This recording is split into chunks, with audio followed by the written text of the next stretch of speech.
Welcome to the video Vort. Torah tells us a tragic story and a cautionary tale.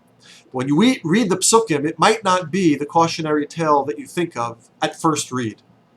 Torah says, Ben Sora Umora, that there is a rebellious child. Doesn't listen to his parents. They warn him. They don't listen. He doesn't listen to them.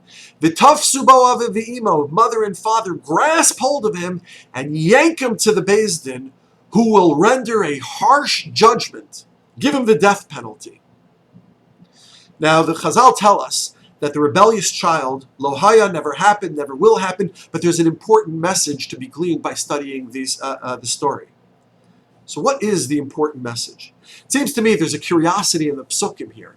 Why does it say that the mother and father grasp hold of the child and they bring the child to the elders? They bring the child to the Beis Din, who mete out this harsh punishment.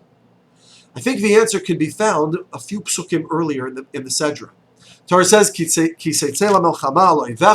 when you go out to war against your enemy. Now, war is an all-encompassing experience. It impacts us in so many ways and is so powerful and impactful that there are many halachas that relate to a person in the context of war.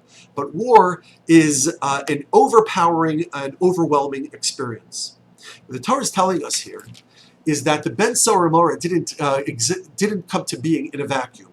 When the parents are engaged in great pursuits, grand pursuits, maybe even holy war, at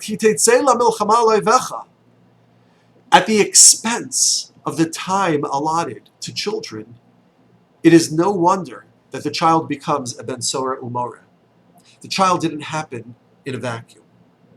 When we engage our lives focused on personal development, on professional development, on business development, on spiritual development, on communal development, on wonderful, noble causes for friends, family, and society, and we do so by neglecting at the expense of our own children, there is a cautionary tale that lies therein, the tragic consequence of the Ben Sora Umora. Yes, Ben Sora Umora is a tragedy. It is a terrible tragedy.